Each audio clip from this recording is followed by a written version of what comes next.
Hi, everyone. My name is Stacey Adelman, and I'm a registered psychologist and owner at Joshua Tree Learning Center. And every Tuesday at 12, we go live here at Joshua Tree and we talk about a variety of different topics.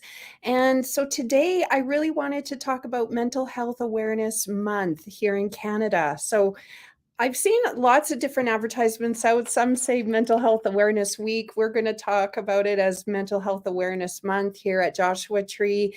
And so, what I wanted to do today was just really talk about basic statistics around mental health and why people might have difficulty accessing mental health treatments, and maybe some different places you can go or access services if you're needing support for your mental health and well-being.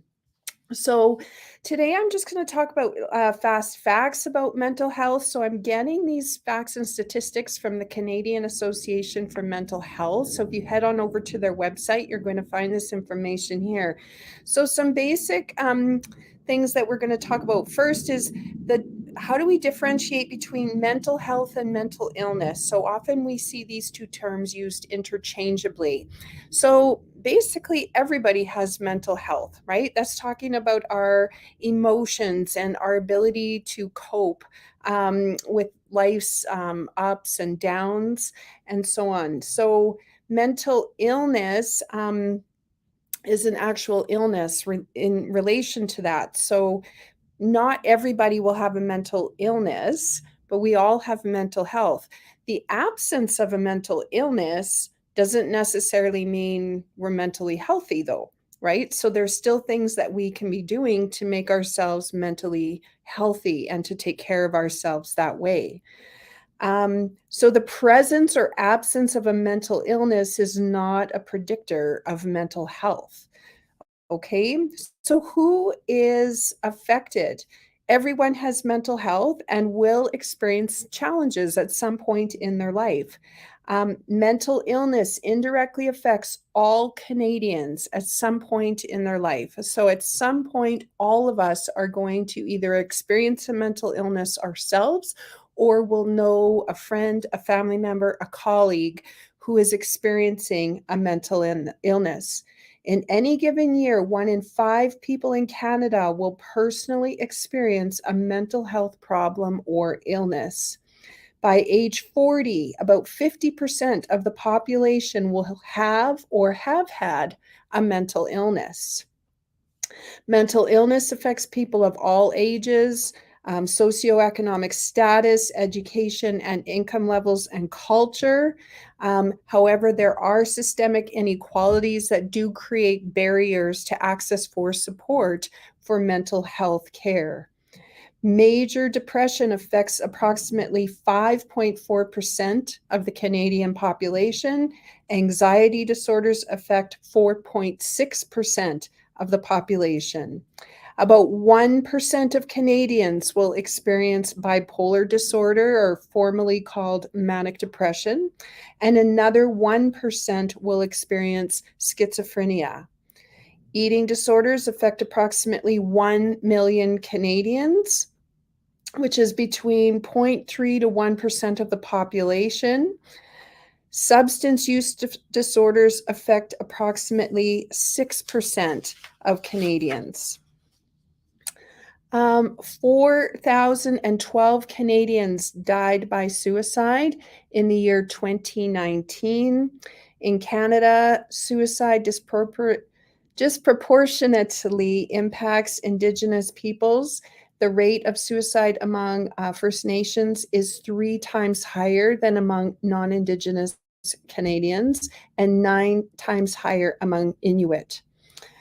The mortality rate due to suicide among men is 3 times the rate among women, but girls and young women are 3 times more likely than men to harm themselves and to be hospitalized. So, how does mental illness impact our youth? When it comes to mental illness, youth is a very critical period.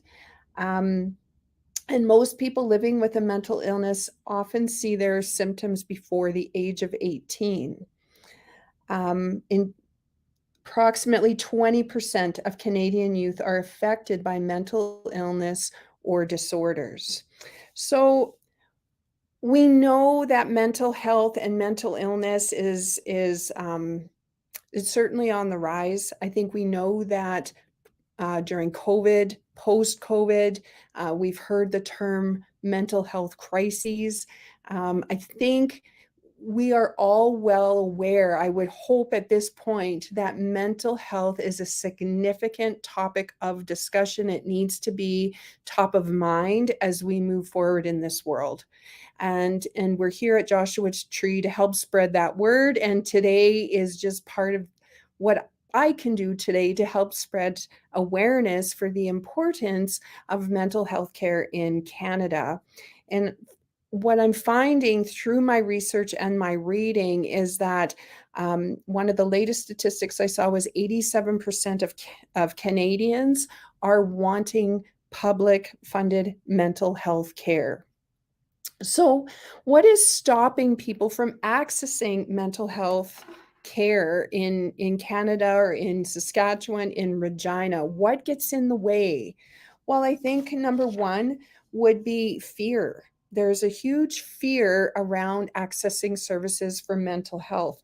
And I think there's really a fear of judgment, um, fear that what are others going to think of me if I'm going to need support in this way?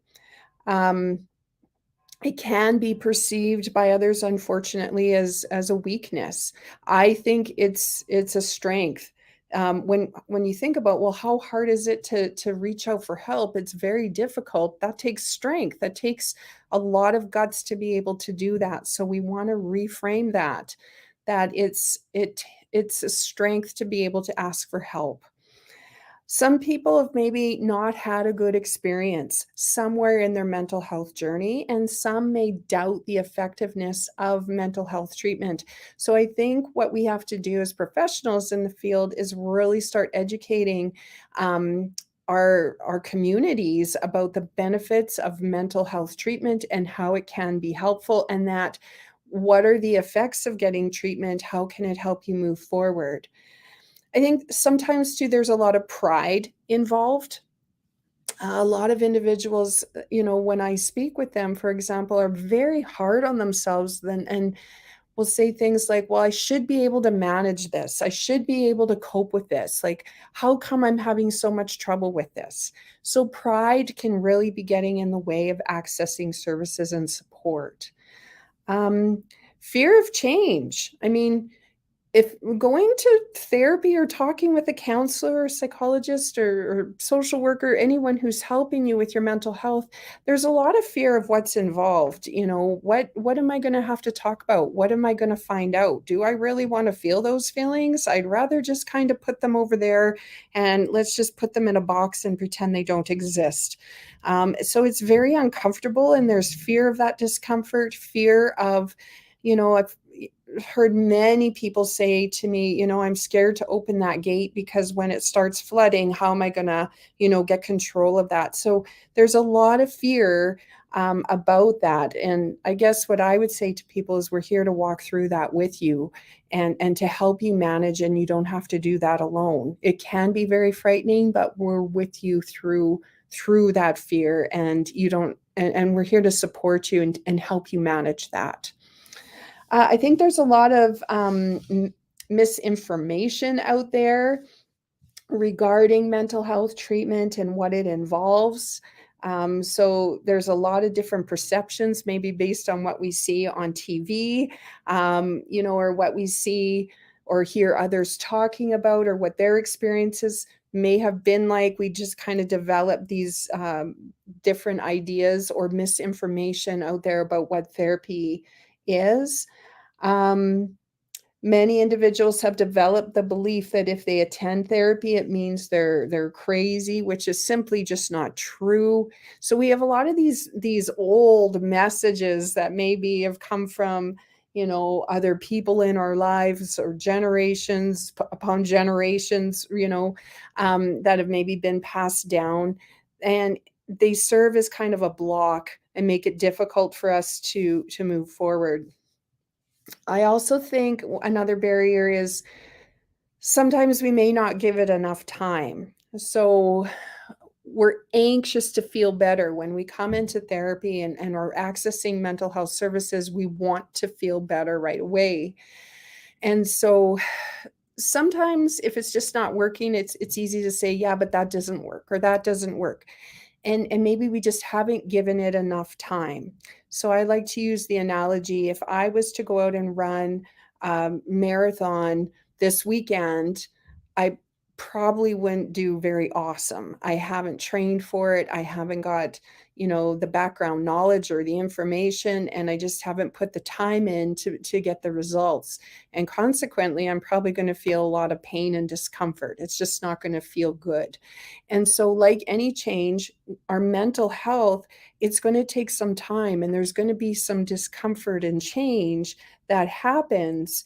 But over time, if you keep with that training schedule and you keep at it and you maintain consistency and you keep working towards it, it gets easier and easier and easier, just like running on the treadmill, right?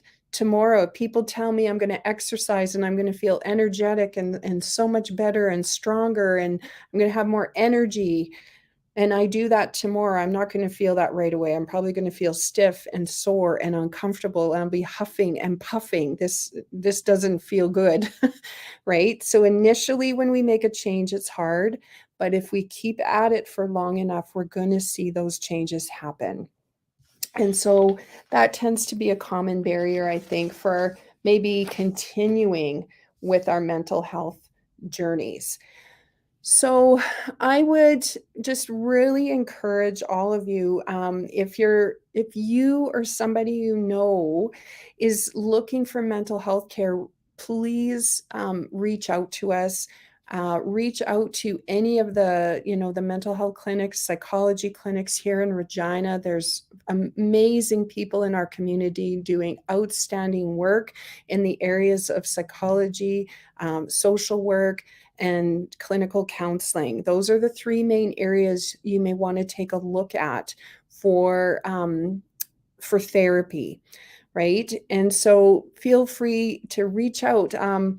When people call us, I love to answer questions. Everybody on our team here loves to answer questions. We understand where you're coming from. I myself have gone to therapy. It's something that has really helped me in my lifetime. Specifically through the grieving process and dealing with a lot of maybe unresolved grief. It's been very helpful, and I've just been welcomed with open arms. And I just want to provide that reassurance that that's one of the reasons that we do this work here, is because I do it because I know I've been there.